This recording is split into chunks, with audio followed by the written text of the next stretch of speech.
Good morning, everybody. Happy Wednesday, this February 15th, 2023. I want to thank everybody for tuning in this morning. Got a big show for you. Sorry, I was running a little bit late today.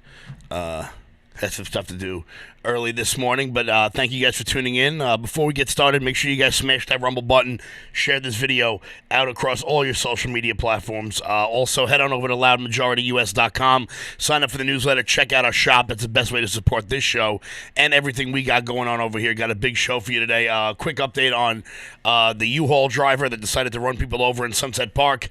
Finally, district attorneys in this city are finally starting to not worry what Alvin Bragg has to say and, doing things on their own, which is really exciting. And we're going to talk about how much Kathy Hochul seems to really have it in for gas stoves. But the big story that was just sent to me, which I can't really believe, I almost really can't believe it. I can't believe that a mainstream news outlet is reporting the truth. We will see as we get through this article if they can get the full truth or if they're just touching on something that we all know has been happening. But as I said, make sure you guys hit that like button, share this video into all your groups if you're on Facebook, invite your friends to like the page. We're up on Twitter today for the first time. I finally figured out how to do that. So retweet this so that everyone else can see that apparently the Today Show is asking some questions. The Today Show is asking some questions. I'm amazed at this. Young people are more likely to die of a heart attack post-COVID, study finds. But why, they ask. But why?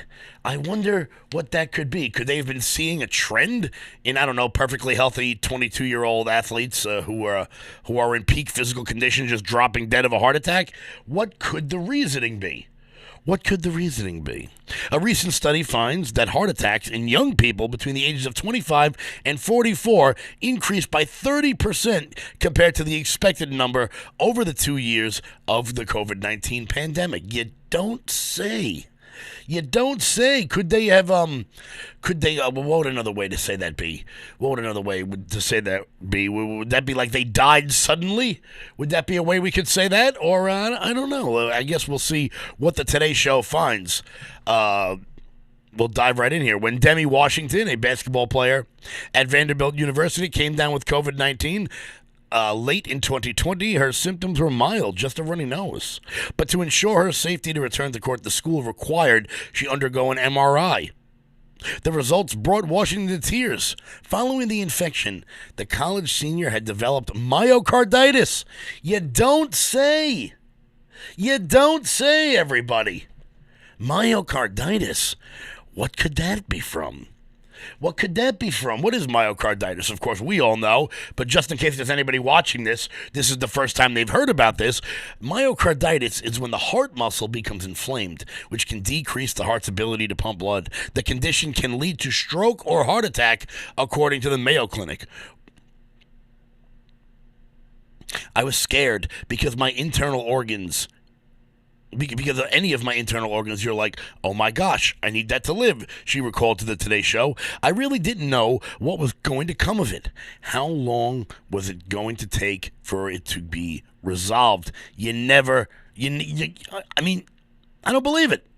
I don't believe it. The Today Show is actually reporting something that we've been talking about for 2 years. So I want to thank the Today Show for joining the party. But then again, this is a show that, has Carson Daly on it. So, obviously they're living in 1996. Washington had to skip the rest of the 2020-21 season, but ultimately was grateful. Quote, I think the fact that Vanderbilt does do the MRI and a lot of other schools didn't, she told the Today Show in a segment on February 9th, the fact that I could have played if we didn't, it is hard and scary to think about. Yeah, well, you can't really play basketball with an inflamed heart. Now, what the hell would that be from? What the hell would that be from? Of course, let's see how deep into this article we have to go before we find out the reasoning why. Washington's doctor never told her that she was risk of dying, but he did stress the importance of rest and keeping her heart rate under a certain pace. She had to wear a watch to track her activity, even though COVID was especially new at the time. Washington said her doctor felt confident in her condition was due to the coronavirus. as he had seen similar things in other college athletes.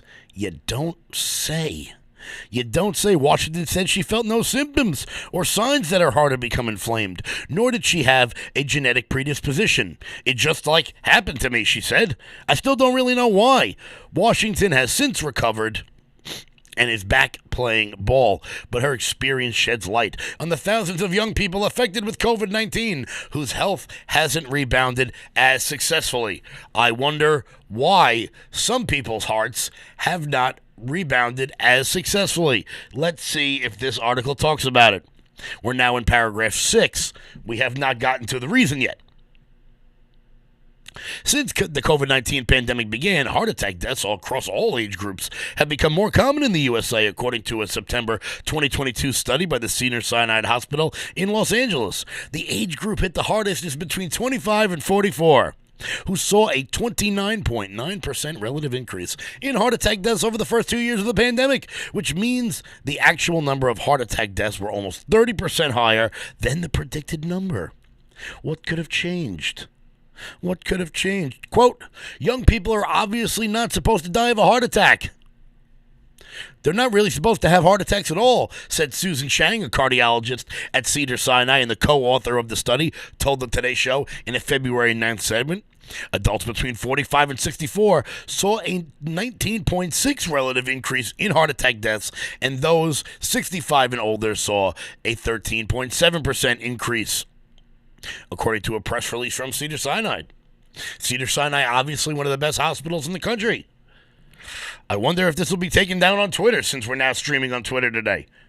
I wonder if this will get taken down. The increase in U.S. heart attack deaths continued through the Omicron surge, even though the variant was thought to be a milder illness, and spikes in heart attack deaths have aligned with the timing of the COVID-19 surges in the United States. Guys, I want to thank the Today Show. I really do.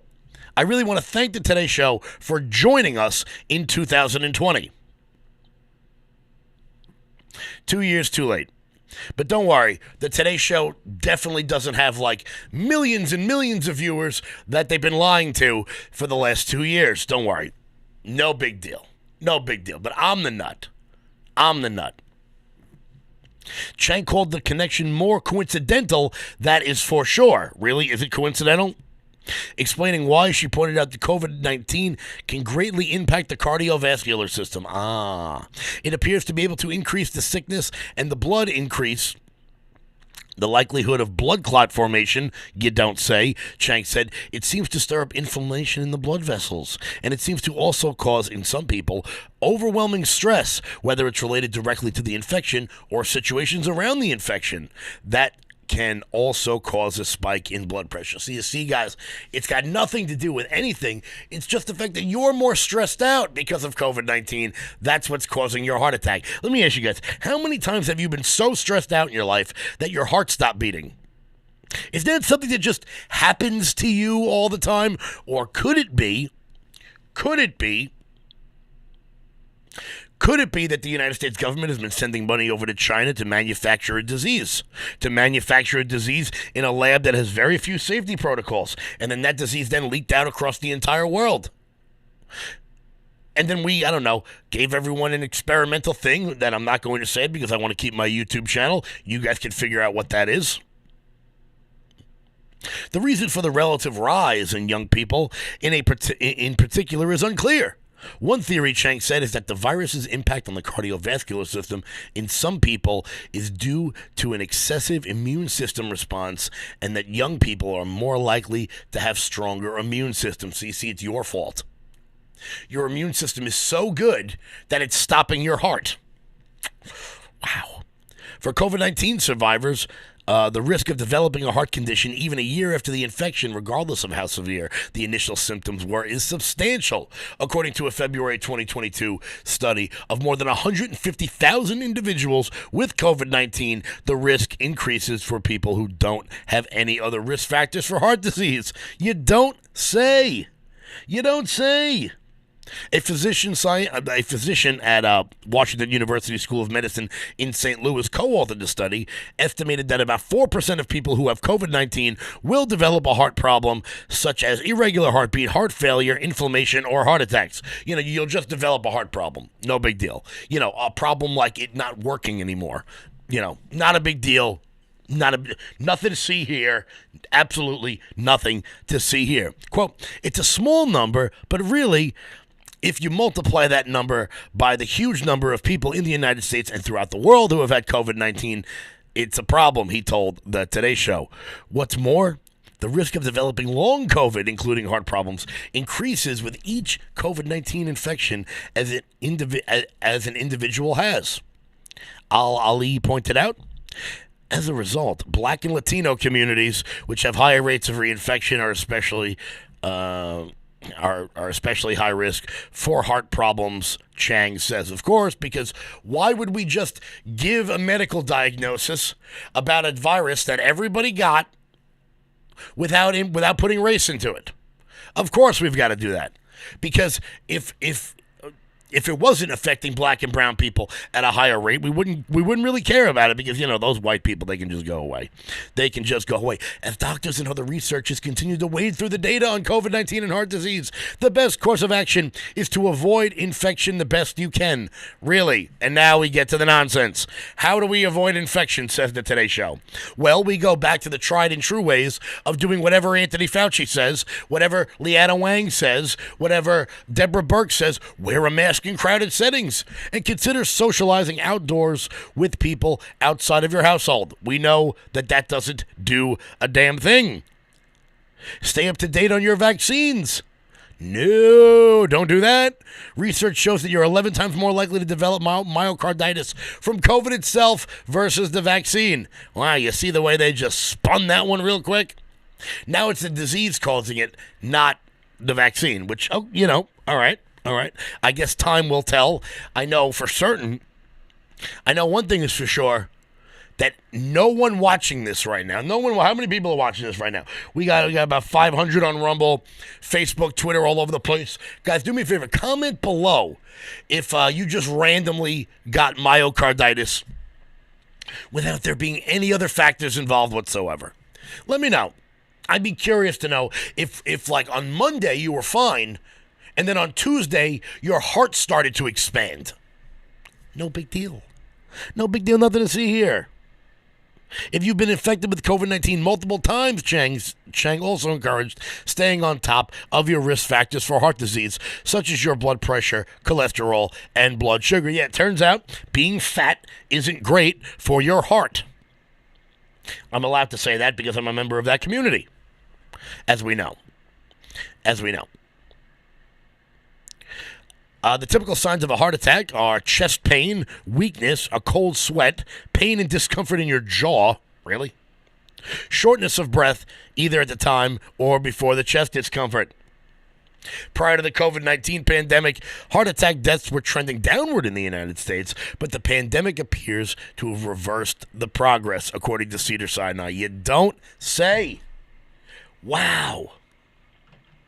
So perfectly healthy athletes dropping dead left and right, falling on themselves, and we can't figure out why. I mean, I'm sure it wouldn't be anything to do with the fact that, all these universities mandated a certain thing for these athletes to have to play, despite the fact that they're being 22 years old in probably the greatest shape of any human being on planet Earth, and the fact that their heart has been repeatedly stressed throughout their entire life as they are competing at a high level of athleticism.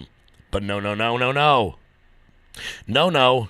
Finally, the Today Show has caught up with all of us. I hope a lot of people were able to see that segment on the Today Show, and maybe they'll skip, booster number 9 or whatever the hell it is we're up to. Because who really knows? At the end of the day, who knows what's causing this? Who knows? They don't seem to know what's happening, and they don't seem to know why. It's very odd. Of course, everyone watching this knows exactly what it's from, but I wanted to make sure you guys know that the Today Show is coming around the mountain, everybody. Bill Maher coming around the mountain, the Today Show coming around the mountain. Luckily, this has all happened after irreversible medical procedures have been forced upon you and your loved ones. No big deal. No big deal. But the next story I do want to cover real quick, an update on the U-Haul driver in Brooklyn that decided that he was just going to run people down because I guess he had nothing else to do that day. This from Newsday. The U-Haul driver Wang Sor was suffering from a mental health crisis during the Rampage. Maybe he should have been locked away. Maybe he should have been locked away until he was mentally fit enough to rejoin the rest of us in society. But we're not allowed to do that here in New York. No, no, no, no, no. No, no. We need our mentally ill out on the street. Because if we didn't have our mentally ill out on the street, on the subways, taking a crap in a clear plastic bag, or running over pedestrians in a U-Haul truck, that just wouldn't be New York. New York. City of dreams. Where you can be mowed down by a crazy Asian man in a U-Haul truck because we give people who are insane more civil rights than the rest of us. The U-Haul driver the driver of the U-Haul truck that rampaged through Brooklyn on Monday was believed to be suffering from a mental health crisis when he barreled in over nearly an hour through the city on streets and sidewalks, killing one man and injuring 9 people, a top NYPD official said Tuesday. Wang Sor, 62, until recently was a resident of Las Vegas, where he lived with his mother, is facing 1 count of murder in the second degree and 8 counts of attempted murder, NYPD chief of detectives said during a press briefing at police headquarters in Lower Manhattan Tuesday night. Law enforcement sources identified the man killed as, not even going to try that Asian name, I'm sorry, not even going to attempt it. He lived in Bay Ridge on 37th Street. He was struck at Bay Parkway and 5th Avenue. Police did not identify him earlier, but he is described as a single father of 2 children who was driving a moped when he was struck. So don't worry, crazy man gets to live on the street and 2 children get to grow up without a father. This is New York. This is what we do. This is what we do. At this point, he said, "I've had enough," citing Sor's remarks to officers after he was taken into custody. There was no objection. We believe Mr. Sor was suffering from a mental health crisis, explains the chief detective, without elaborating on what Sor suffered from. At the time, there was no nexus to terrorism. Well, then why'd you send the bomb squad out? Why'd you send the bomb? The chief of detectives acknowledged that Sor told the officers when he was arrested, "You should have shot me." So I guess this guy was so mentally ill, he was attempting suicide by cop. But instead of that, he took 9 innocent people with him. Perhaps this person suffering from mental health issues maybe should have been institutionalized until he was properly fit to join the rest of us. But no, not here. Not here. Not here. There's a quick timeline of this guy's events.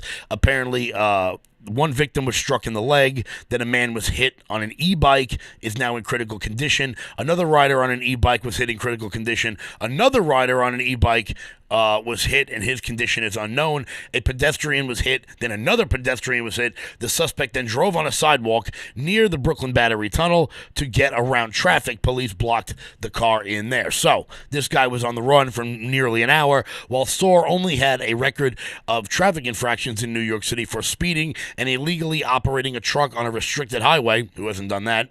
The Belt Parkway. He had 8 prior arrests going back to 2002 in Las Vegas. He also has a record includes 2 arrests for battery in Las Vegas and a February 5th arrest in South Carolina for reckless driving and marijuana possession. So this guy's been arrested 10 times between Las Vegas, New York, and South Carolina. He's been arrested 10 times between Las Vegas and South Carolina, so he knew where to go. Come to New York. Nothing's going to happen to you.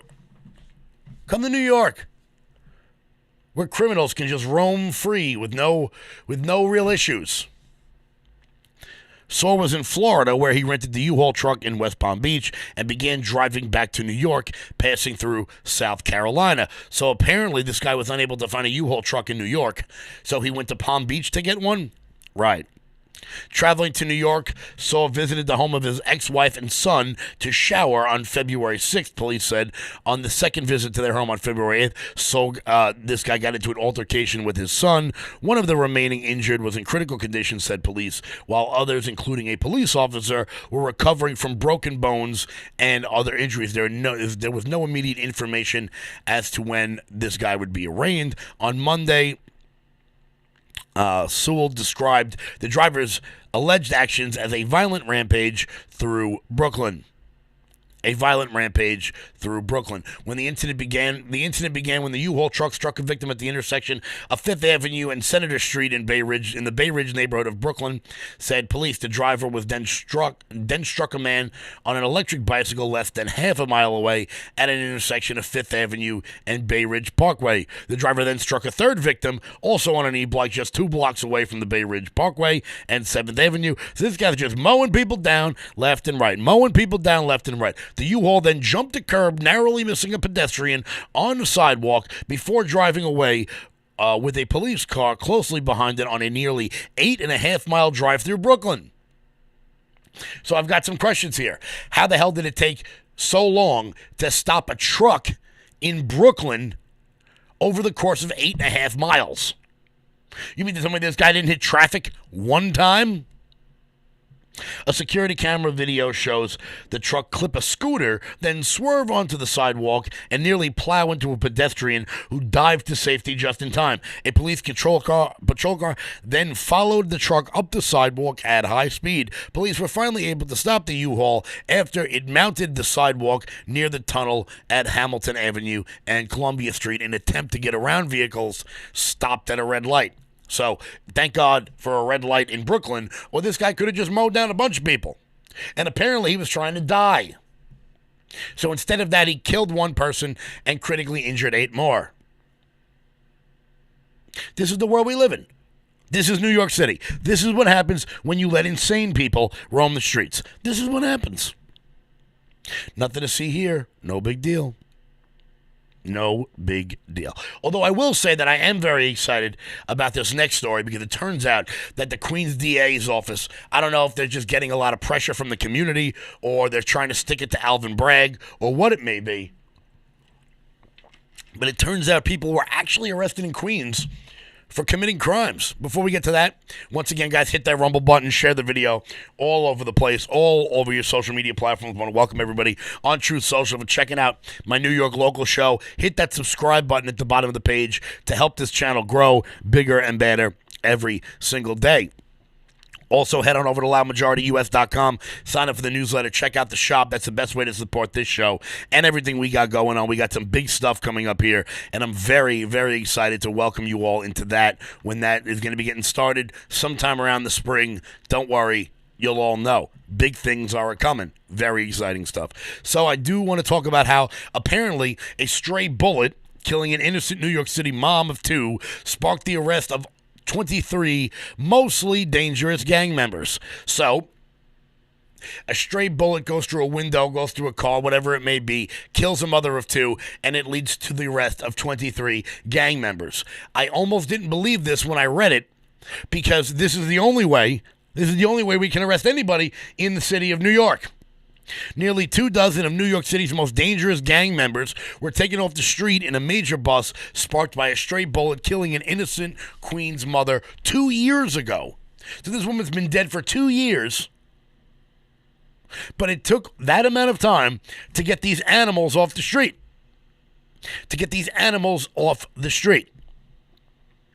The tragic March 2021 death of 37-year-old mother of 2 who was shot on her way back from shopping with her family prompted an investigation that led to an 84-count indictment against 23 reputed gang members, according to prosecutors.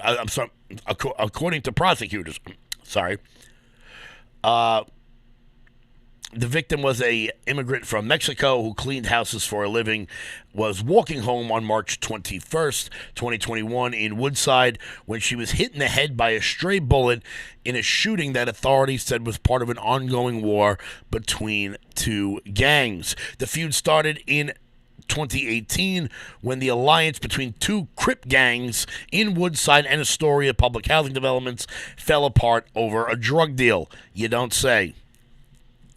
I wonder if this article will answer the only question that matters. How many of those 23 had no business being in the country in the first place?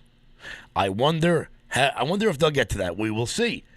Since then, the crews have repeatedly taunted each other on social media in drill rap videos, leading to drive-by shootings on mopeds and brazen daytime gunfights, authorities said. The reckless criminality we saw in this investigation is the kind of lawlessness that has killed law-abiding citizens in New York that have mostly been caught in the crossfire of gang violence, Queens Attorney General Melinda Katz said in a press conference announcing the indictment. The Astoria housing set of Crips calls itself the Rolling Crips, who rap under the name Hip Hop Boys. Oh yeah, these are winners.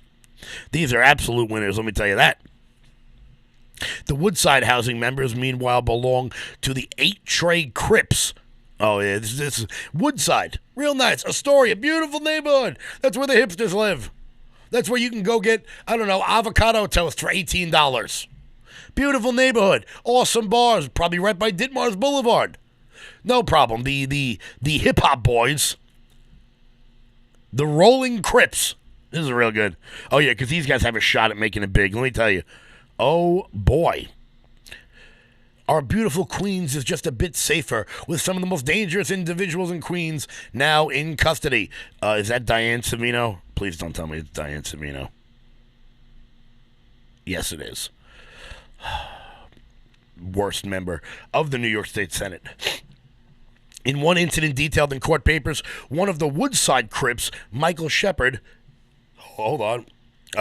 allegedly opened fire right next to an ice cream truck where a young girl was dancing just after 6:30 p.m. on June 14th, 2022. Don't worry. You shoot up an ice cream truck in Queens, and you get to live free for another 2 years. That's the way things work here in New York. Shepard had stepped out of a bodega with a fellow gang member and was confronted by the Astoria Crip pulling a gun on him.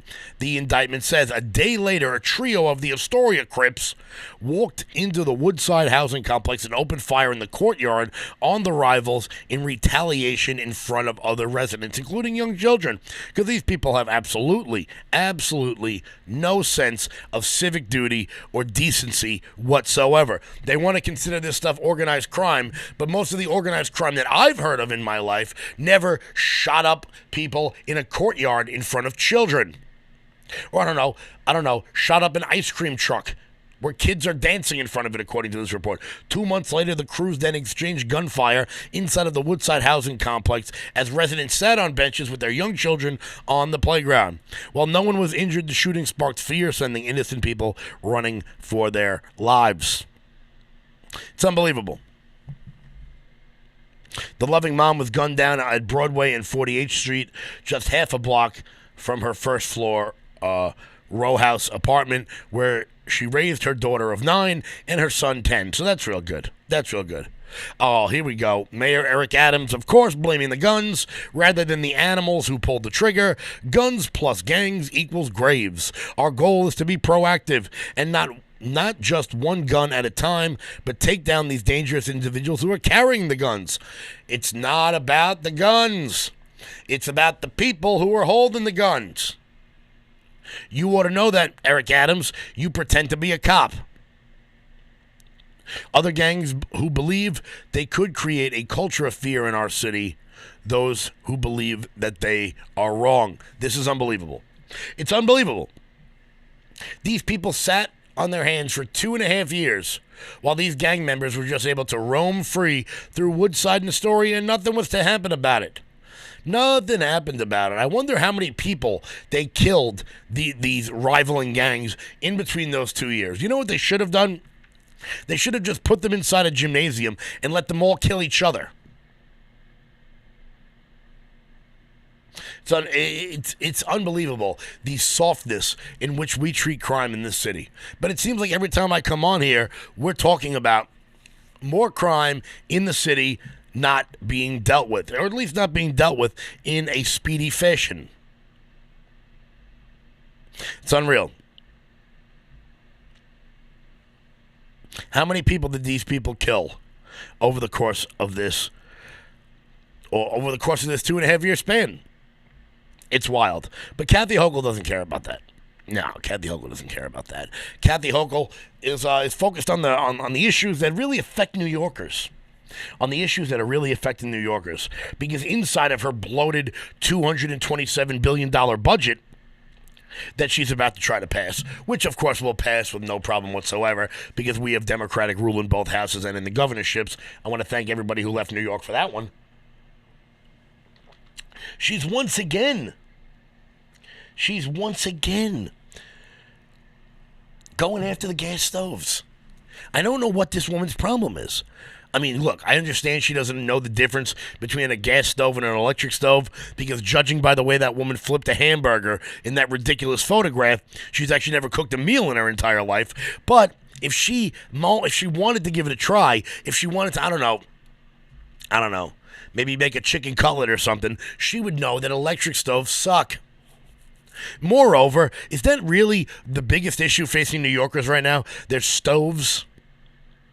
State lawmakers will dive right into the debate over Kathy Hochul's push to phase out gas stoves in New York, as well as other environmental initiatives that critics say will increase the cost for ordinary New Yorkers. Why? You know what increases cost for ordinary New Yorkers? I don't know, Joe Biden's inflation, the rise of gas, the fact that the other day it cost $240 to take an Uber from LaGuardia back to my house. How many people in this chat have taken an Uber from LaGuardia back to Suffolk County? $240? You bugging. There will be an estimated increase in their monthly bill, particularly in cold months. Senate Minority Leader Robert Ortt, and big fan of this show, said Monday about the climate-minded ideas in the $227 billion budget proposal unveiled by Hochul on December 1st. Let's just see here. Let's just see. How much is Florida's budget? 2022. Let's just play a little game here.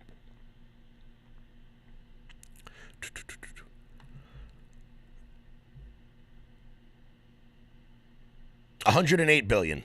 So Florida, their entire budget is $108 billion. They have no income tax. They have more people. They have more seniors.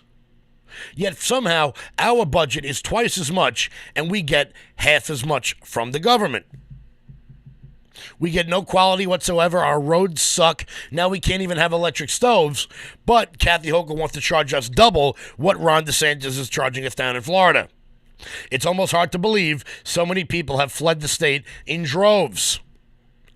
In droves. Why wouldn't they leave?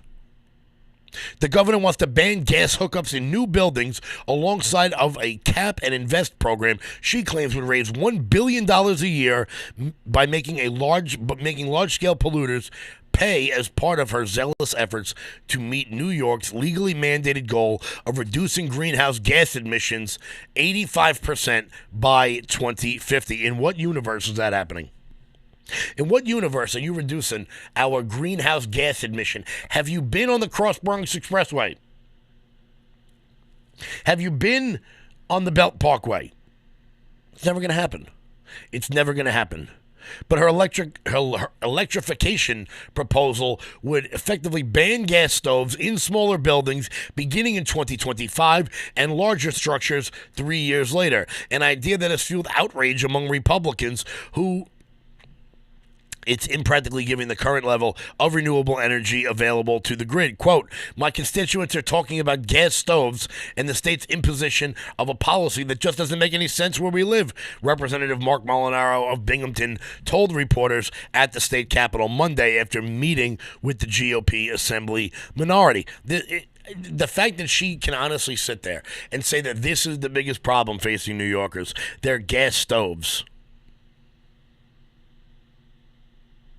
Quote, they got rid of gas stoves in the governor's mansion yet? Molinaro added, making reference to Hochul, who still uses the very fossil fuel appliances she's trying to ban in new buildings moving forward. And look, it's important to understand here that watch what Kathy Hochul does. Watch what they are implementing as they go forth. They want to put up these housing projects all over Long Island. They want to put one in Kings Park. They want to put one at the Pilgrim State Psych Center. They want to put one at the Massapequa Mall. They want to put one in, I don't know, every abandoned parking lot since the COVID lockdown, and now you can't even have gas hookups in those sorts of buildings. Now you have to have electric. Where are we getting the electric from? Great question. We're getting it from coal, which is the single worst polluter of greenhouse gas emissions. But she doesn't know that because Kathy Hochul is a dumbass. Republicans' criticism of the climate proposal is part of the broader attacks on the drafted spending plan, which would also ban fossil fuel heating systems in new buildings by 2035. So you can't have natural gas. No. It's all got to be electric. Boogie, woogie, woogie. Ahead of the April 1st budget deadline, these policies coming from the governor and her allies on the left aren't just bad policies, Ort said at a press conference alongside GOP colleagues. They are unreasonable, out of touch with the realities that most New Yorkers are facing. And it's a key indicator why people are leaving the state of New York. Ort, who said utility companies have informed his environmental policies, highlighted Monday how Kathy Hochul is also pushing to divert local Medicaid funding to state coffers alongside efforts to implement congestion pricing and increased MTA payroll taxes on employees, which all of which Republicans argue will hit the bottom line of New Yorkers amid the historically huge inflation. So nobody wants to ride the MTA anymore because roving bands of gangs are able to just shoot each other with impunity. You got crazy people taking dumps in plastic bags, which I saw on the E train just a couple days ago. It was a spectacular sight right on my way to dinner. That was great. But no. We've got to get rid of our natural gas heating supplies, our heating ability by 2035. And then we wonder why there's a housing shortage in the state of New York, why no developers want to build housing. And when no developers want to build housing, you need to build housing. So what happens? We put up more nicer buildings. And then they're good. The New York State Housing Authority, they're good for like 10 years. No one does any upkeep. And then we get another story like we get every single year on every single one of these networks about how there's black mold and asbestos and all this crap in government housing, and then we get to hear the story about how the lack of funding for housing has disproportionate impacts on the black and brown community, blah, blah, blah. And then what do? We build more housing, but we can't build good housing because we can't have electric stoves. I'm sorry, we can't have gas stoves. So we can't build good housing, the price of electric goes up. We got to use more coal, forcing more greenhouse. This is what the government does. The government creates a problem, then implements a solution for that problem that only makes the problem worse, and then they ask for more and more power. More and more power. That's what they do. The Republican leader acknowledged that many of the proposed policies could lead to savings for consumers over 25 or 30 years, while adding such relief would not come fast enough for many people in the short term. So it could lead to savings 30 years from now. Kathy Hochul, spokesperson, argued that her environmental ideas would be good for New Yorkers' pocketbooks while lessening their reliance on fossil fuels like gasoline and natural gas and the price swings that come along with them. Well, the fact of the matter is there wouldn't be price swings with natural gas if we were allowed to drill upstate for natural gas, if we were allowed to extract natural gas from Utica. But we're not allowed to do that because that would upset the liberals. But hey, keep voting for Democrats. Keep voting for Democrats, people, because you think they might take away your ability to kill a child. Don't worry. That's the only thing you care about. The only thing you care about whatsoever. Despite the fact that abortion will never be made illegal in the state of New York, despite the fact that all the fear-mongering that went on with Governor Eyebrows and Governor Grabass, as they lied to you repeatedly, over and over again, over the course of the last 2 years. And now we're just starting to see major media outlets in New York starting to come around to the facts that we have known all along. Facts that we've been talking about on this show all along. But no. I'm the conspiracy theorist. I'm the cringe organization, according to the Smithtown Messenger. That's me. I must be cringe. Maybe because I don't have my head up the ass of the establishment. I don't know. I'm really not sure. Here's what I do know, is that people, idiots, ugly people, like to call me far right. All I can say is, so far, I've been right. So far, we've all been right.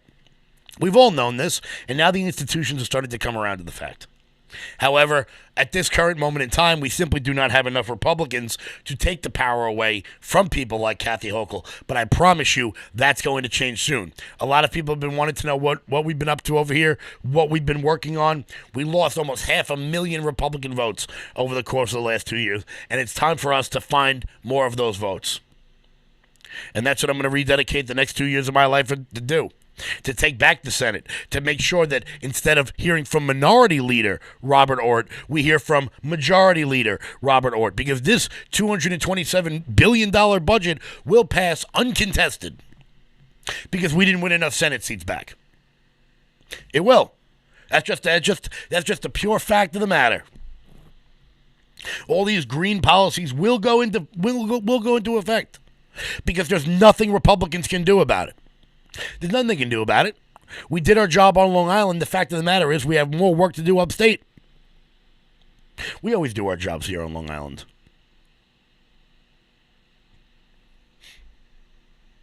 Couldn't be more proud of that. Guys, we're rolling in on 9 o'clock. I want to thank you guys for tuning in this on Wednesday. Make sure you guys head on over to rumble.com/LFATV. Subscribe to that page to check out my national show at 1 o'clock.